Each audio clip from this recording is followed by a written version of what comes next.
जब भी कोई नया घर खरीदने की सोचता है और उस घर को देखने जाता है, भले ही वो फ्लैट हो या टेनामेंट हो या मकान हो, कोई भी बेंगलो हो, कुछ भी चीज़ हो, तो सबसे पहले वो देखता है कि उसकी एंट्रेंस किस तरफ से है।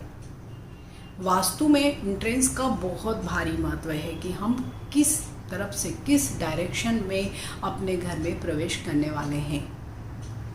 और जैसे कि हम जानते हैं, अभी सभी लोगों को वास्तु का बेसिक नॉलेज सभी लोगों को है, तो अधिकांश जो हमारे पास प्रश्न आते हैं वो आते हैं साउथ वेस्ट डायरेक्शन से या south east direction, means south, कहीं ना कहीं इस साउथ ईस्ट और साउथ वेस्ट डायरेक्शन। पूरा फ्लैट बहुत पसंद आ रहा होता है, लोकेशन अच्छी लग रही होती है, बजट में होता है, सभी चीज़ें अच्छी होती है, लेकिन एंट्रेंस उसकी उन्हें पसंद नहीं आती है। तो उसकी वजह से बहुत असमंजस भी होता है, डर भी होता है कि अगर हमने साउथ वेस्ट डायरेक्शन की एंट्री वाला अगर कोई फ्लैट या मकान ले लिया तो कुछ प्रॉब्लम्स हो सकते हैं। इस तरह की कई सारी चीज़ें लोगों के बीच में मन में ज़रूर होती है। और क्योंकि प्रॉपर्टी खरीदना एक लाइफ टाइम इवेंट होता है, मीन्स हम एक या दो बार ही कोई प्रॉपर्टी को खरीद सकते हैं, बार बार उसे बेच नहीं सकते हैं। और अगर आपने फ्लैट में है तो आप अपनी एंट्री को कहीं से भी चेंज नहीं कर सकते हैं। आप अगर साउथ वेस्ट डायरेक्शन में अगर आपकी एंट्री है, साउथ ईस्ट में या साउथ से है, तो आपको वही एंट्री रखना पड़ेगी, उसके लिए कोई प्रावधान वहाँ पर नहीं होता है। तो जैसे कि आपको आगे मेरी इस बातचीत से पता लग ही गया होगा कि मेरा जो वीडियो है वो आज बेस्ड है south facing, south west, south east और साउथ फेसिंग घरों के बारे में।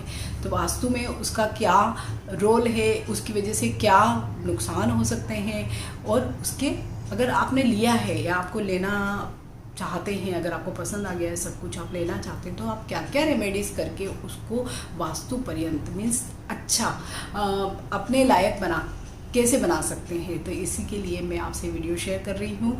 मैं हूँ astrologer Usha Jain Bhatnagar. Welcome to my channel Usha Astroword. जैसे कि हम जानते हैं कि साउथ वेस्ट डायरेक्शन इतनी अच्छी ऑस्पिशियस नहीं मानी जाती है, और स्पेशली फॉर एंट्री। अगर कोई भी घर की एंट्री अगर हम देखें, अगर वो नॉर्थ की तरफ से है, नॉर्थ ईस्ट की तरफ से है, तो बहुत अच्छा माना जाता है, बहुत ही शुभ मानी जाती है कि हम फर्स्ट साइट में ही उसको क्लिक करते हैं कि हाँ ये बहुत अच्छी जगह है।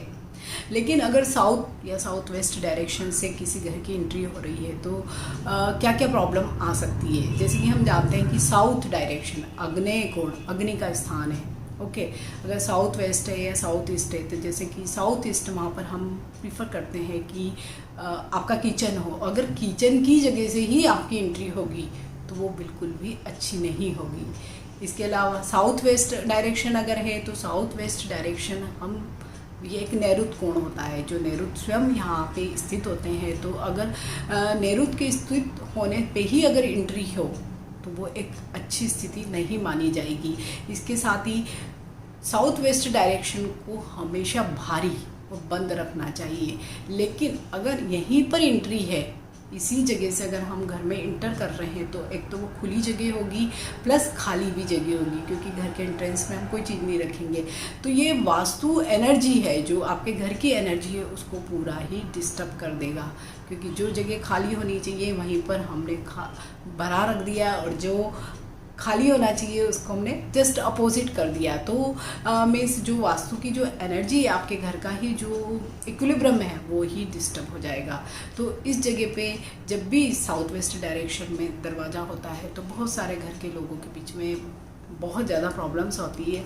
वो एक अलग ही वीडियो में जस्ट आज आपसे यही शेयर कर रही हूँ कि यहाँ पर होगा तो मतलब क्या क्या चीज़ें हो सकती है या ये गलत क्यों चीज़ें हैं। जब भी साउथ वेस्ट डायरेक्शन का कोई मकान होता है और उस घर में रहने वाले जो लोग होते हैं, तो उनमें एक 12 साल का एक चक्र बहुत कॉमन देखा जाता है। और वो होता है कि जब आपने घर लिया उसके बाद आपने वहाँ पर रहना शुरू किया, तो शुरुआत के जो 5 साल है वो आपकी ग्रोथ मतलब ऊपर ले जाने वाले, स्पेशली फाइनेंशियली या इकोनॉमिकली आप ऊपर की तरफ जाएंगे, बहुत अच्छा ग्रो करते हैं। और स्पेशली अगर कोई कंस्ट्रक्शन के बिजनेस में है या फर्निशिंग्स के बिजनेस में है, क्लॉथिंग है, मर्चेंटाइज है, इस तरह के जो भी बिजनेस हैं, जो लग्जरी आइटम्स वाले जो बिजनेस हैं, उनके लिए ये वाले घर बहुत शुरुआत के जो 5 साल होते हैं बहुत ग्रो करवाते हैं। उसके बाद के जो हम देखते हैं कि 3 साल का एक कांस्टेंट पीरियड आ जाता है, जब ना ग्रोथ, मतलब बहुत तेज़ी से ना ग्रोथ होगी, ना कोई नीचे आप जा रहे होंगे। मीन्स एक कांस्टेंट पीरियड है जहाँ पर कुछ बहुत ज़्यादा एक्टिविटीज़ फाइनेंशियली नहीं होती है। लेकिन बाद के जो 4 साल होते हैं वो स्लोप नीचे की तरफ आने लगता है। जितना तेज़ी में हम 5 साल में ऊपर जाते हैं, फिर कांस्टेंट होते हैं, देन अगेन हम नीचे की तरफ देखते हैं। यही ट्रेंड लगभग सभी जो भी साउथ वेस्ट डायरेक्शन की जहाँ एंट्री होती है उन लोगों की लाइफ में देखा जाता है। तो एक तरह से ये अच्छा भी कहा जा सकता है, बुरा भी कहा जा सकता है। तो इसके लिए हमें कुछ न कुछ रेमेडीज़ ज़रूर करना ही पड़ती है। जैसे कि अगर आपका साउथ वेस्ट डायरेक्शन है और उसके सामने ही अगर कोई दीवार है या कोई और कमरे का डोर है, तो आप सबसे पहले उस डोर पे या दीवार पे जितना मीन्स दरवाजे का जो साइज़ होता है उतना ही साइज़ का आप एक मिरर, मीन्स आदमकद मिरर, जितना हमारा डोर होता है उतना ही मिरर मीन्स कांच आप उसके अपोजिट फ्रंट वाली साइड पर लगा दीजिए। मीन्स जब हम इंटर करेंगे तो हम या कोई भी आपका गेस्ट इंटर करेगा तो वो सबसे पहले अपने आप को उस मिरर में देखेगा। ये सबसे अच्छी रेमेडी है south east south west direction के घरों में जो लोग भी रह रहे हैं उसकी वजह से उनकी लाइफ में कोई भी प्रॉब्लम आ रहे हैं, क्योंकि south west direction in general problems लाती ही है। फाइनेंशियली प्रॉब्लम्स के अलावा हेल्थ इश्यूज बहुत होते हैं, प्लस जो इन जनरल जो हार्मोनी होती है घर में वो बहुत ज़्यादा नहीं होती है। तो ये वाला जो कांच लगाने वाला मीन्स मिरर लगाने वाला जो रेमेडी है ये बहुत ही ज़्यादा वर्क करता है। ये सारी ही आपकी जो साउथ वेस्ट डायरेक्शन की एंट्री से जो एनर्जी आ रही है उसको जस्ट रिफ्लेक्ट कर देगा। तो आप इस रेमेडी को ज़रूर फॉलो कर सकते हैं। और इसके लिए कांच आपको छोटा नहीं लगाना है, जैसे कि मैंने आपको बताया है दरवाजे जितने साइज़ का, जिसमें हम एक पूरा जब हम चल रहे होते हैं या खड़े होते हैं तो हमें पूरे उसमें दिखाई देना है, इतने साइज़ का आपको मिरर लगाना है। ट्रांसपेरेंट कांच नहीं लगाना आपको, मिरर मीन्स आईना लगाना है आपको उसके अपोजिट। अगर वॉल है तो वॉल पर, दरवाज़ा है तो दरवाजे पर आप ये लगा सकते हैं। इसके अलावा जो एक रेमेडी बहुत ज़्यादा वर्क करती है और बहुत इम्पॉर्टेंट भी होती है, जब भी साउथ वेस्ट फेसिंग का आपका घर है तो आप एंट्रेंस के ही ऊपर या दरवाजे पे ही आप गणेश जी जिनकी सूंड सीधी तरफ हो इस तरह का कोई फ़ोटो फ्रेम लीजिए, प्लस पंचमुखी हनुमान जी। और हनुमान जी का जो पंचमुखी जो हनुमान जी है तो उनकी इस तरह की फ़ोटो होनी चाहिए कि उनके हाथ में शस्त्र भी हो प्लस वेद मीन्स कुछ किताबें भी हो, तो एक बैलेंस बना रहेगा। तो आपको गणेश जी की भी फ़ोटो लगानी है और हनुमान जी की भी, उनको फ़ोटो फ्रेम में लगवाना है। वहाँ पर आपको कोई मूर्ति नहीं रखनी है। अगेन मैं आपसे शेयर कर रही हूँ कि आपको सीधी जो सूंड होती है, गणेश जी की कई फ़ोटो होते हैं, किसी में उल्टी साइड में भी उनकी सूंड होती है और कई फ़ोटोओं में सीधी तरफ भी उनकी सूंड होती है। तो आपको सीधी तरफ, सीधे हाथ की तरफ जो उनकी सूंड जा रही है उस फ़ोटो को लगाना है, फ्रेम करवाना है और वो लगाना है साथ में पंचमुखी हनुमान जी, उनकी फ़ोटो फ्रेम लगानी है, मूर्ति नहीं लगानी है।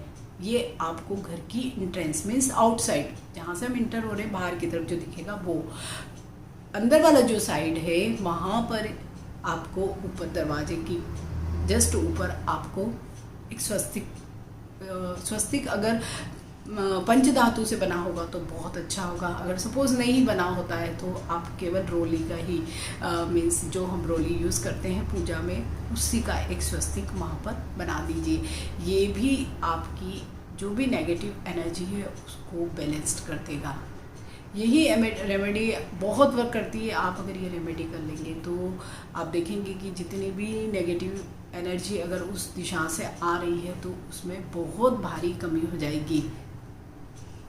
आई होप ये वीडियो आपके लिए बहुत ही हेल्पफुल होगा और स्पेशली उन लोगों के लिए जिनका घर साउथ वेस्ट, साउथ ईस्ट या साउथ डायरेक्शन की तरफ से एंट्रेंस की तरफ जा रहा है।